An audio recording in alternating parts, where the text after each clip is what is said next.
Hello everyone, welcome to the channel again. So today we'll be discussing about an example and I will walk you through that example using all the literary theories which we have covered through the YouTube videos till now.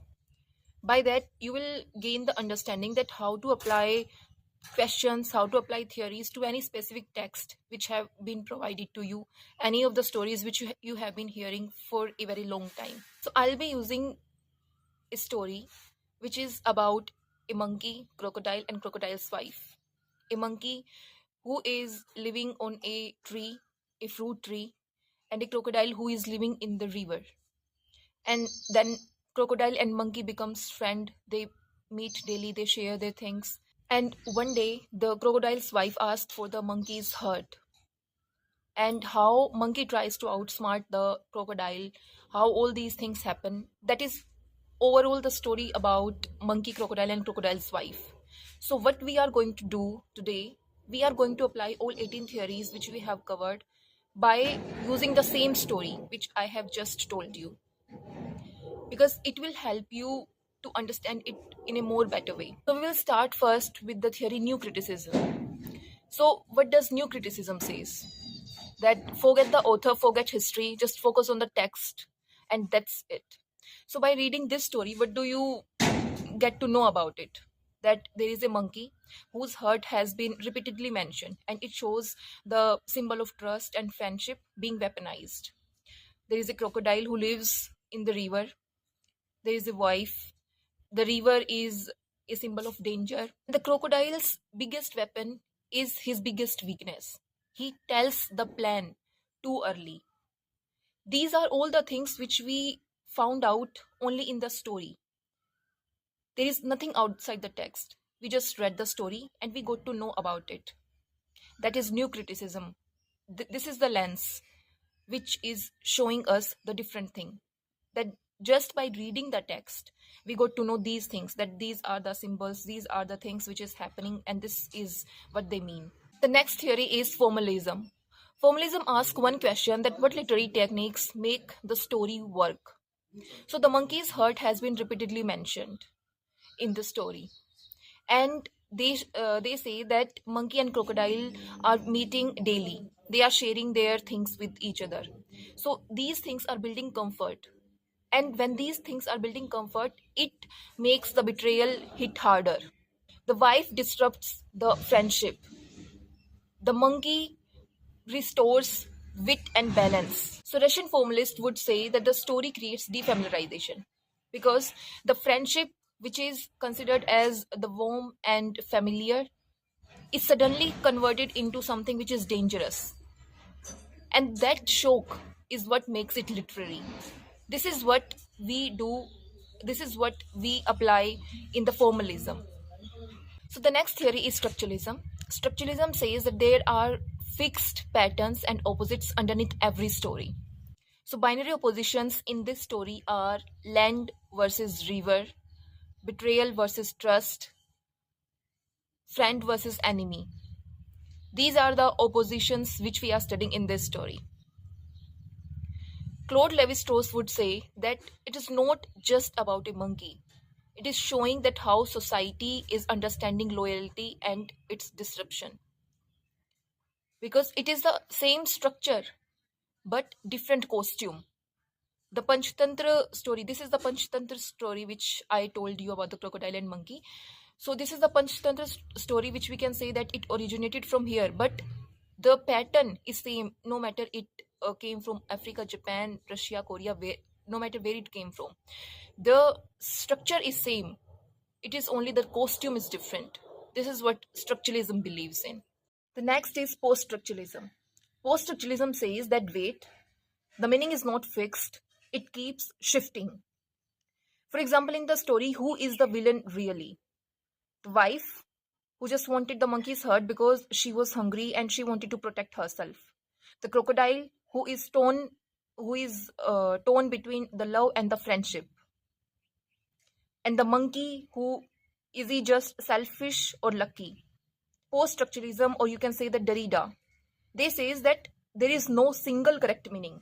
Every time you read it, the meaning shifts and the text deconstructs itself. This is post-structuralism, that every time you will read it, you will see that, okay, this can also be the reason. Meaning will shift by whoever perspective you will read it. That is post-structuralism. The next theory is reader response theory. The reader response theory says that author is not the creator. The meaning is created by the reader, how they are reading it. For example, a child, if he would read this story, he will say that be aware of the strangers. If a mother would read this story, she will say that I will like to protect my children if they will come in contact of these type of people, which are the animal characters that have been taken there.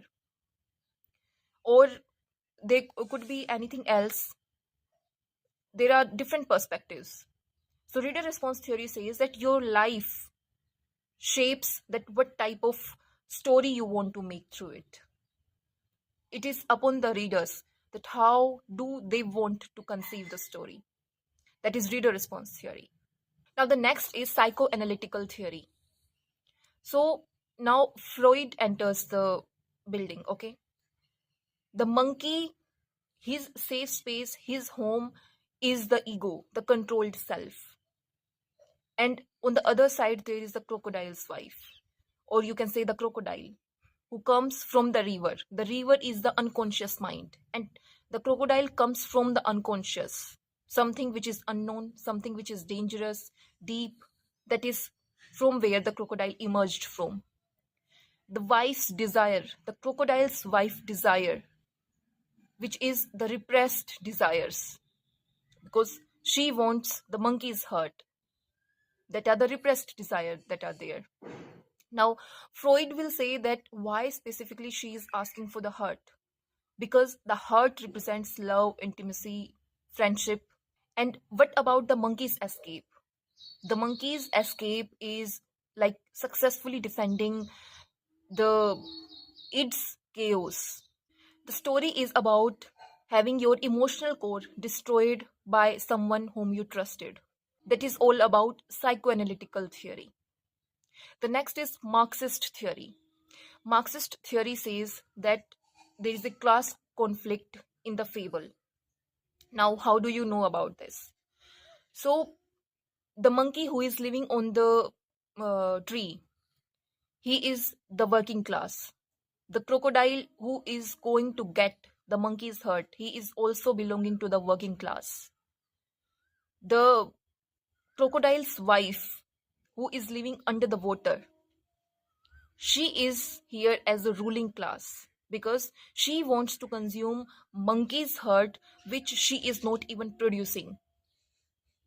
This, if you will look at this through the Marxist lens, then people will say that it is the class conflict which has been represented in the story. So in the end, Marxism asks who has the power and who is being exploited. The crocodile's wife has the power, and it is the attempt of the crocodile to exploit the monkey. That is the Marxist lens which we can apply in this story. So the next theory is feminist theory. And if you will look at the story a little too close, you will find that there is no name which is given to the crocodile's wife. She has been just represented that there is a woman, there is a female who is just trying to manipulate and who is trying to destruct the world through her desires, because she is asking for a live living things heart. So feminist theory will come in the picture and it will ask that why is she even asking the hurt? Is she sick? Is she oppressed?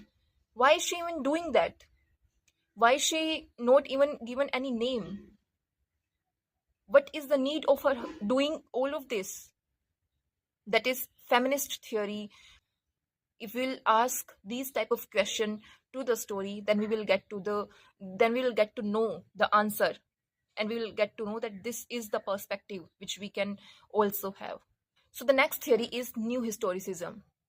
New Historicism says that you cannot separate the text from its time and place. If we will apply New Historicism to this story, we will ask that what was happening exactly at the time when it was written.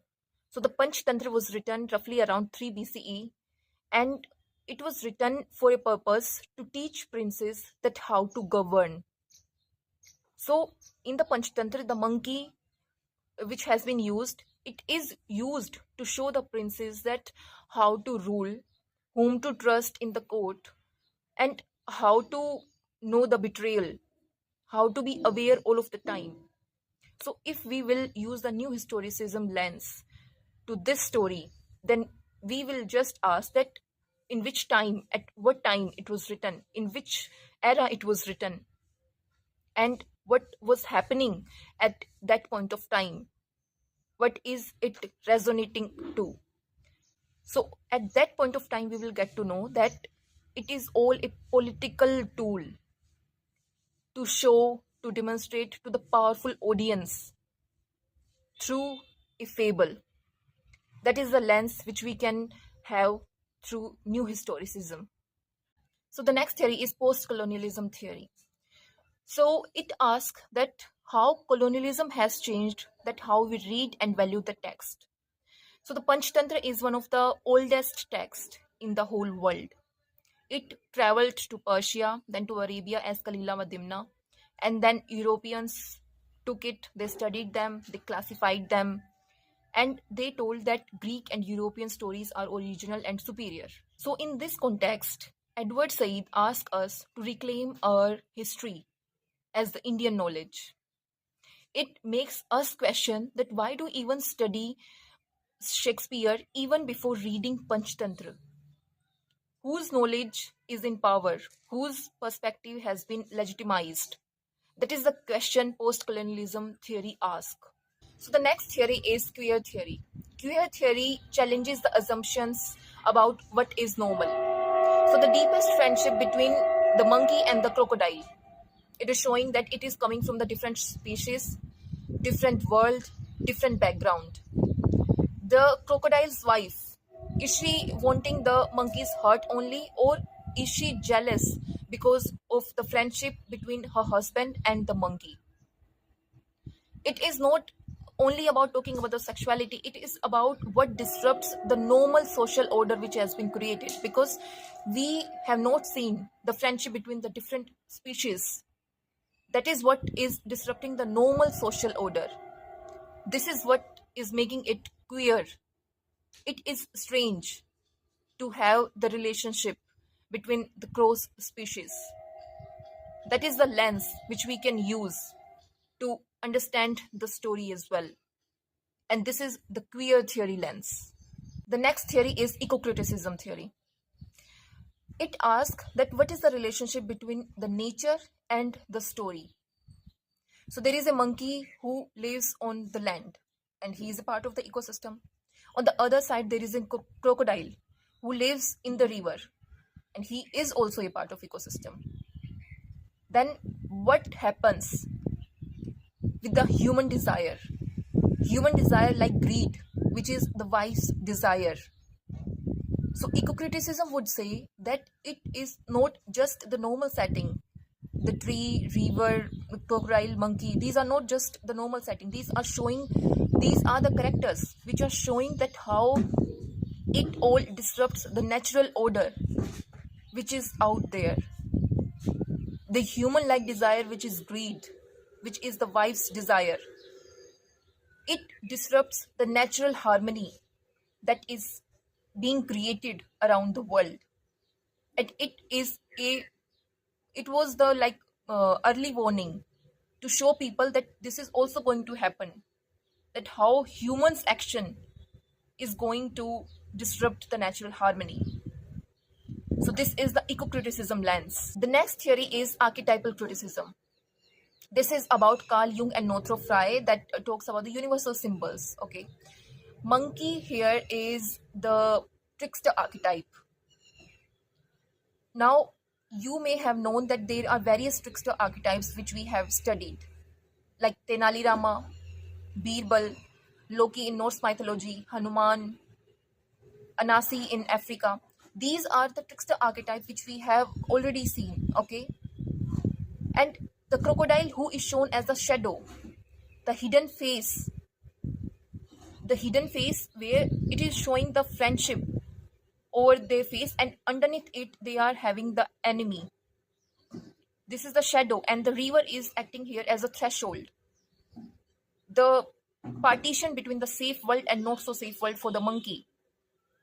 Now this is going on for a longest time. This is the surface which we use, which we hear in almost all of the stories. And archetypal criticism, it says that these are the patterns which are out there, and they are stored in our human collective unconscious. And this is what, because we have always feared a man, a person who become an enemy, and we have always celebrated the one who outsmarted the dangers. This is the archetype which we have been studying for very long time. This is what archetypal criticism is about. The next theory which is in line is postmodernism, and postmodernism says that there is no grand truth, no single story, everything is a construction. For example, if you would read this story through the lens of postmodernism, then it will give the river a different chapter, crocodiles, confusion and guilt a different chapter, land a different chapter, and monkey a different chapter. It will say that there is no single truth. It fragments the concept of single truth. It tries to tell that every character that is out there, they thinks that they are the hero of the story. So postmodernism tries to challenge that. They also talk about the meta narratives, that it may be possible that monkey knows that he is in the story. It also deal with that thing. So we can say that postmodernism celebrates the confusion, the multiplicity, and the collapse of the single correct version. That is the lens which we can use through the postmodernism theory. The next theory which is in line is existentialism, and existentialism asks that how does character face choice, fate, freedom, and responsibility. So the crocodile is the most interesting concept which you can apply to the existential theory. For example, that he is showing that he has no choice to choose between friendship and love. He is pretending that he has no choice. So according to existentialism, he is in bad faith because he is showing that he has no choice, and he is just doing what he has been suggested, or what he has been supposed to do. At the same time, there is monkey who tries to decode the plan of the crocodile through the meaning. He tries to create the meaning. He tries to know the plan through what he was saying and what he was trying to do. And at that time, he does not pray. He does not just blame the situation, himself, environment. He tries to take the action. He is in the existential crisis at that time, but he tries to take the action. He tries to take the step. Existentialism says that this is the most human thing in the world, because he is not blaming anyone. He is not saying that this is the thing which would have been done if I had not done that. He is just taking the action. He is creating the meaning through action. That is existentialism. Now, the next theory which is in line is phenomenology. Now, phenomenology is mostly interested in knowing that what are the lived experiences that the characters are having. Not what the story means, but what it feels to be in it. For example, what is the monkey feeling when he gets to know that his friendship, whom he is considering as sacred and pure, is no longer the friendship. It is the starting of the enemy point. This is not sadness, this is the shattering of reality. Now, phenomenologists like Husserl and Merleau-Ponty, they are interested in the consciousness and experience. They are interested in knowing that what are they feeling at that point? How are they dealing with that? How are they dealing when they get to know that this is the end? This is the end of the warmth and the friendship they were having. How the character is going through that, the texture, the moment, that is what they are interested more upon. The experience they are having when at the same point they got to know that this is what was happening. This was the main thing that is there. The moment, the experience that is we are having at that point of time. The character which are inside the story they are having at that point of time. That is phenomenology. That is the way of reading the story through the phenomenological lens. Now the next theory which is in the line is narratology. So narratology asks that who is the narrator, how is the story told, what are the mechanics of the narratives. For example, you would see that who is telling the story. Is the narrator inside the story or outside the story?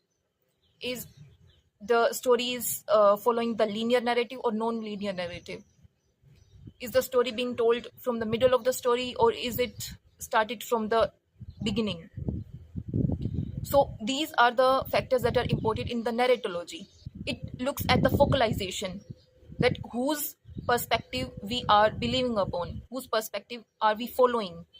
It is mostly the monkey's perspective. If we would have followed the crocodile's perspective, then the whole story would have been different. It all depends that how is the story told. That is the narratology lens. And the next and the final one is the digital humanities, which is the newest lens. It asks that how do technology and data changes the way how we study the text.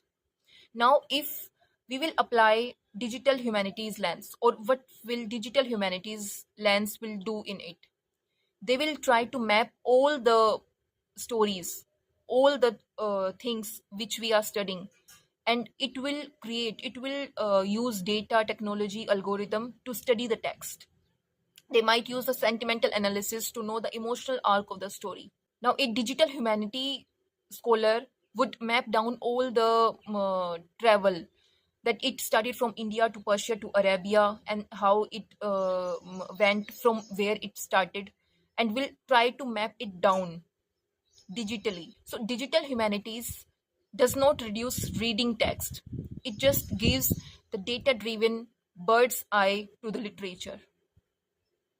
It just shows that how we can use data, algorithm, computer technology, and we can have all things at the same point. We can know even the tiniest detail at the same point, at the same place.